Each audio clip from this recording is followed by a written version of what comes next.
Hi friends, இன்றைக்கி நம்ம கோவை சமையலில் வத்த குழம்பு எப்படி பண்ணலாங்கிறத பார்க்கலாம். இந்த மாதிரி ரைஸில் போட்டு மேலே குழம்பு ஊற்றி சாப்பிட்டு பார்த்தா சூப்பராக இருக்கும்.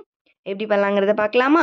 ஃபர்ஸ்ட் அதுக்கு பேனில் கொஞ்சமாக எண்ணெய் சேர்த்துட்டு அது கூட ஒரு ஸ்பூன் அளவுக்கு வெள்ளை உளுந்து, ஒரு ஸ்பூன் அளவுக்கு கடலைப்பருப்பு நல்லா சேர்த்துட்டு வதக்கி விட்டுட்டு அதுக்கப்புறமா ஒரு கைப்பிடி அளவுக்கு கொத்தமல்லி, வர கொத்தமல்லி ஆட் பண்ணிக்கோங்க. கூட ஒரு ஸ்பூன் அளவுக்கு சீரகம், 5 வரமிளகாய், காரத்துக்கு தகுந்தாப்படி நீங்கள் ஆட் பண்ணிக்கோங்க. நான் 5 சேர்த்துருக்கேன். ஸோ இதெல்லாம் நல்லா ஆற வச்சு ஒரு பிளேட்டில் இறக்கிட்டு, இப்போ அதே பேனில் 200 கிராம் அளவுக்கு சின்ன வெங்காயம், கூட ஒரு ஸ்பூன் மிளகு, 5-6 பல் பூண்டு சேர்த்துட்டு நல்லா வதக்கி விட்டுக்கலாம். இப்போ கொஞ்சமாக எண்ணெய் சேர்த்துட்டு நல்லா வதக்கி விட்டுக்கோங்க. இப்போ நம்ம 2 தக்காளி, சின்ன சைஸ் தக்காளி நான் ஆட் பண்ணியிருக்கேன். ரொம்ப புளிப்பு சேர்த்து தேவையில்லை. ஸோ 2 தக்காளி சேர்த்துட்டு எல்லாம் நல்லா வதங்கினதுக்கப்புறமா நம்ம சீரகம் அந்த பேஸ்ட்டு நம்ம போட்டு அரைச்சி எடுத்துக்கலாம். அதுக்கப்புறமா நம்ம இப்போ வதக்கக்கூடிய வெங்காய தக்காளி எல்லாம் உள்ளே ஆட் பண்ணிவிட்டு அதையும் எல்லாம் சேர்த்து ஒன்றா நல்லா பேஸ்ட்டாக அரைச்சி எடுத்துக்கோங்க.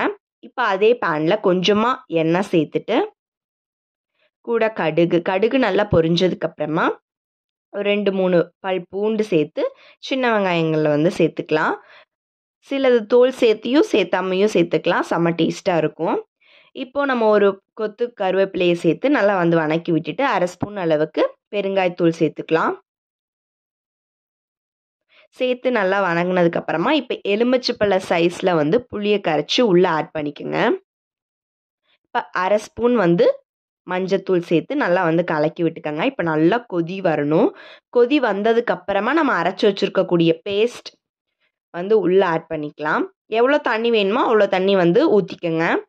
இப்போ தேவையான அளவு உப்பு சேர்த்துட்டு இப்போ இன்னொரு பேனில் சுண்டைக்காய்களை எண்ணெய் ஊற்றி நல்லா வறுத்து எடுத்துக்கலாம். காஞ்ச சுண்டைக்காய். இப்போ அந்த சுண்டைக்காய்களையும் உள்ளே ஆட் பண்ணால் சூப்பரான வத்த குழம்பு ரெடி ஆயிரும். 5 நிமிஷம் கொதி இறங்கினதுக்கப்புறமா ஒரு குண்டவில் மாற்றிக்கலாம். அவ்வளோதான், சூப்பரான சுண்டைக்காய் குழம்பு ரெடி ஆயிடுச்சு. மறக்காமல் நீங்கள் ட்ரை பண்ணி பாருங்கள் வத்த குழம்பு. இந்த ரெசிபி உங்களுக்கு பிடிச்சிருந்தா கோவை சமையல் சேனலை சப்ஸ்கிரைப் பண்ணிடுங்க. மறக்காமல் லைக் பண்ணிடுங்க, ஷேர் பண்ணிடுங்க, கமெண்ட்